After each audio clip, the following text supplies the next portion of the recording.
Hi everyone, this is my ThinkPad. It's not just any ThinkPad though. See, firstly, you may see something a bit wrong here. These are the stress cracks. There's some plastic breaking under all this gunk, and basically I tried to fix it by just putting super glue all over this part and then just putting lots of baking soda on it. This makes the this actually it bonds the plastic together, and it's a pretty neat way of making sure that the crack doesn't spread. I've also done from the other side of the panel. That's actually from the inside, so I have to remove the whole LCD. I have to take the whole thing apart to be able to do it. Yeah, this is a ThinkPad return you see here. We're just gonna go and open it up. Right.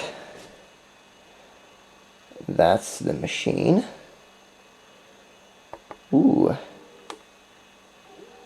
See, it does have some... It certainly does have a little bit of keyboard wear, but it's nothing too bad, honestly.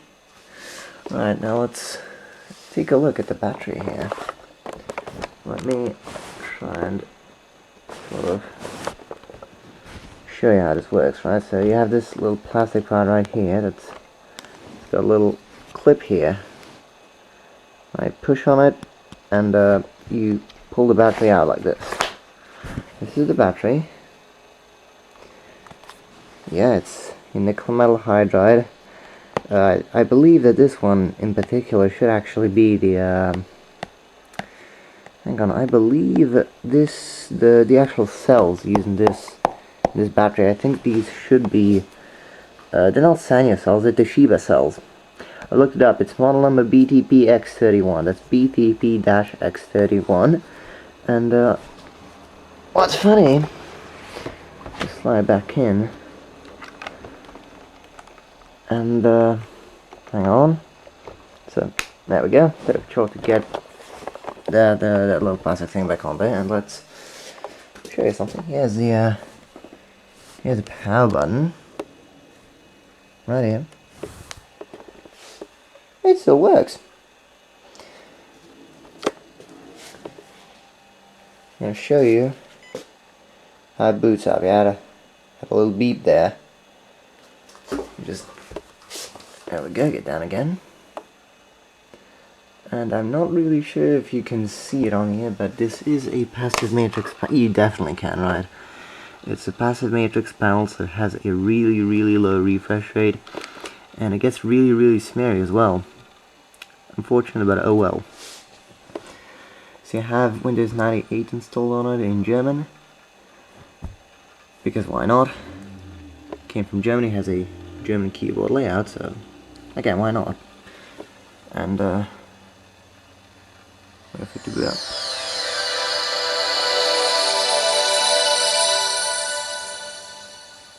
I'm pretty sure you've heard that before, if you're looking this video up at least. And this is my desktop. This panel doesn't really look that great in real life. Oh, and also the trackball doesn't really work. Well, it does work, it's just that whenever you use a keyboard, it doesn't have a start menu, so I have to do Control Escape, there we go. It does not have a good track point at all. In fact, it's a piece of shit. Seriously, I'm not even kidding, it is an awful track point to work with. So, see, if I were to press now some of the arrow keys, my cursor would just start jumping around the screen. That's pretty bad, right? Because, I mean, for games, use the cursor and the mouse. And the problem is you actually can't disable the track point within the BIOS. Since this actually isn't even a ThinkPad technically. This is just a rebranded Acer AcerNote 320 PCX, so yeah, the like. It's part of the I think the 370 series. They also had the 365.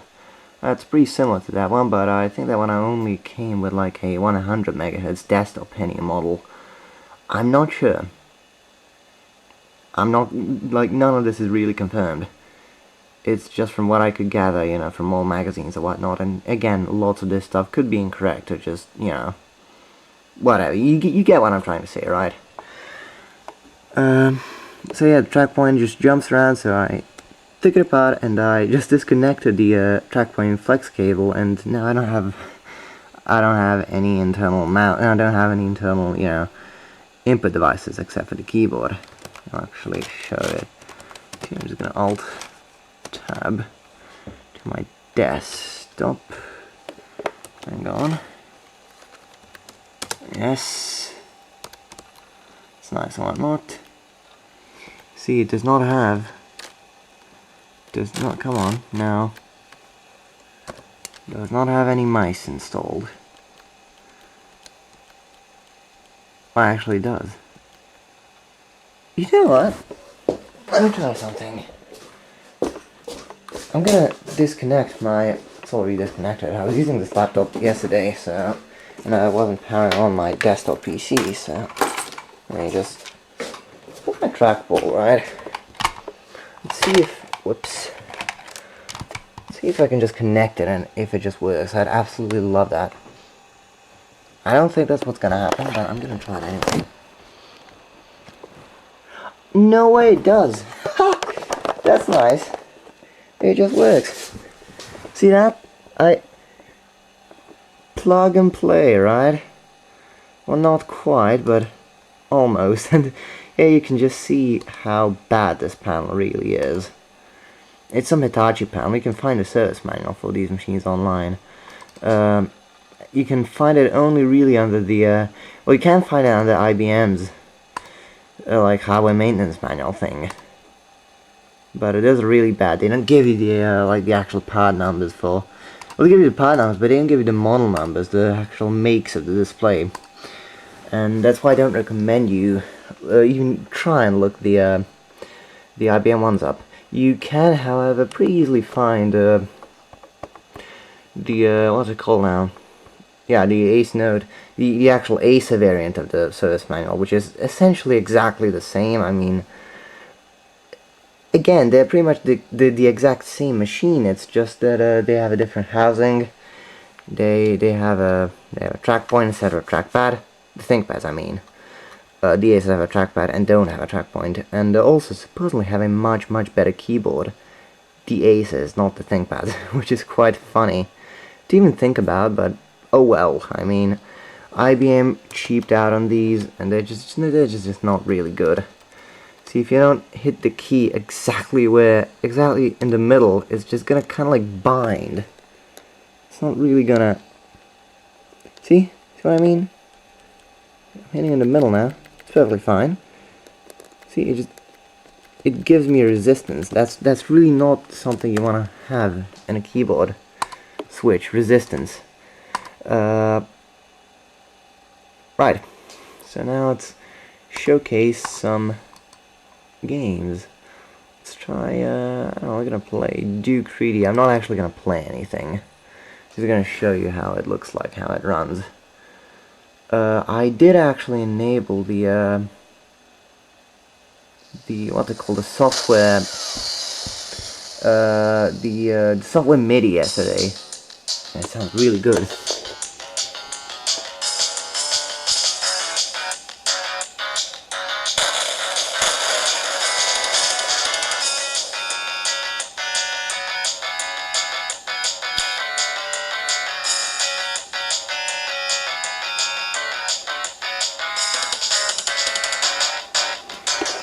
This thing, oh, it does have a stereo microphone, that's good. Okay, you get the point. This is how it runs. It's not the best, it's okay. I mean, if I do disable the software MIDI, it's actually gonna run a bit faster, since again, software MIDI is using the, it's using the CPU for getting, like, the samples and whatnot in place. And actually, there's lots of stuff going on, like in the game. The music's gonna slow down as well. So, I mean, yeah, take that as you like. It's really not ideal, but it certainly is a whole, and I mean that, a whole lot better than the PL3. Although, I mean, I guess OPL3 does have its charm as well. Anyway, you can see the display isn't really good. As for the specs, this thing, it's got a...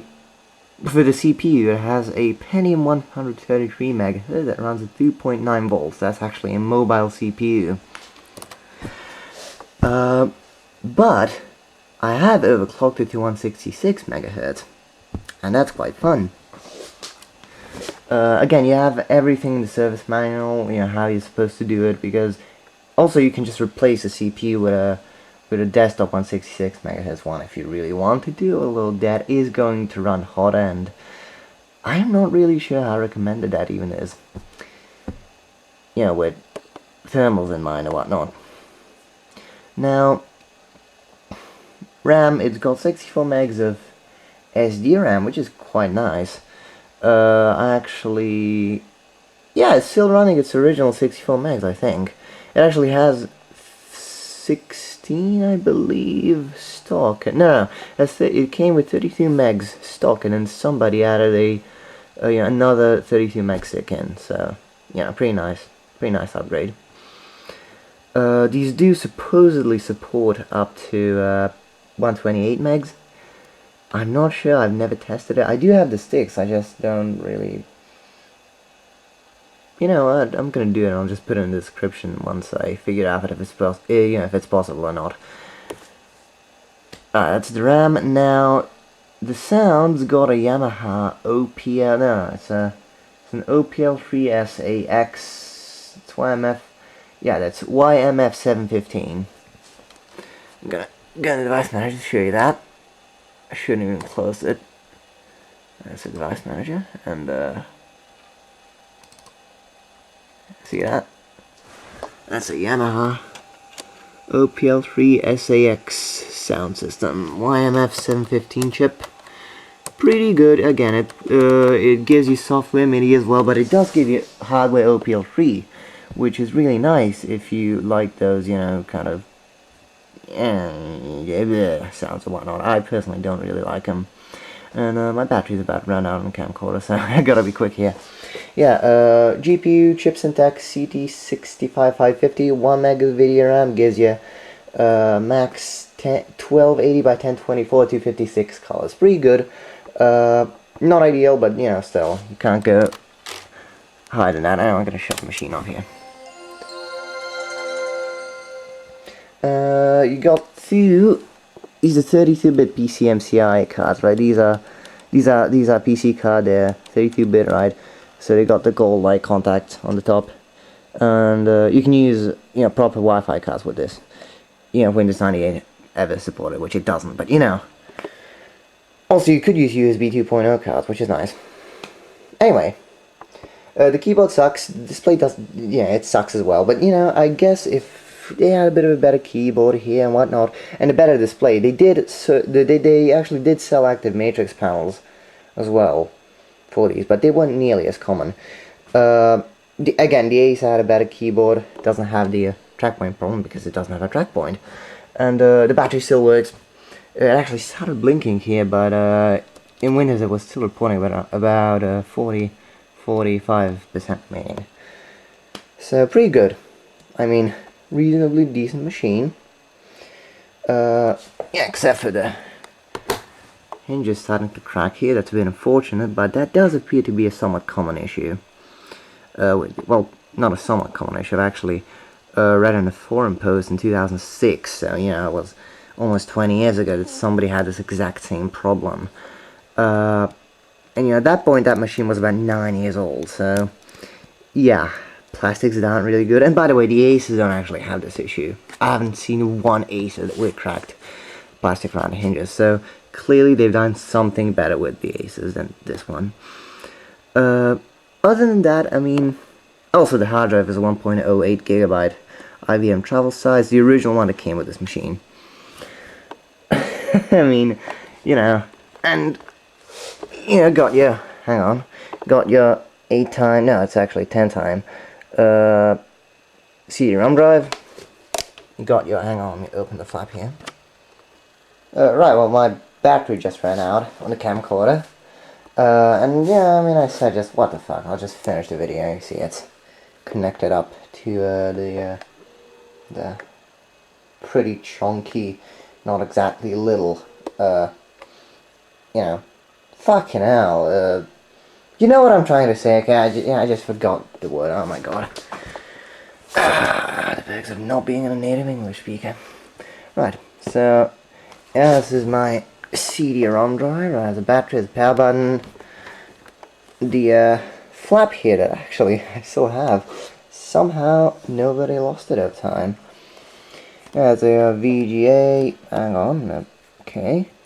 There's your VGA, Perolius, just Kazi, but your serial. This is the 26 pin, jack, whatever, what the fuck, connector for the external floppy drive. Floppy drive that I don't have, unfortunately. I had a chance to get it for really cheap, but I passed on it because at the time, that was about 6 or 7 months ago, I didn't really think I'd ever like this machine, simply because of its, panel and the keyboard and whatnot, but ever since I started using it more, I've kind of grown to like it. And now I'm really sad that I didn't get the the external floppy drive. But oh well. And you got your blues and blues and blues. That's probably the, this is actually the headphone out. This is the, I think, the microphone in. It does say it on here. I don't think if you can see that. Yeah, you can. This is, headphone out. Although it has a line out symbol for whatever reason. Your micro, I don't know what that is. I guess it's microphone in, and then that's your line in. That's pretty much it, really. I mean, pretty basic system. Reasonably decent if you get used to its quirks, and also much more reasonably decent if you get one that has the active matrix panel. That one is just really, really, really nice to use. Well, much nicer than the passive matrix one anyway. Well, really, that's pretty much all I had to say about this little laptop. I hope you enjoyed this video, and see ya. You can go now. Go ahead. Please leave. Please leave me alone. Okay, it's not funny. Bye.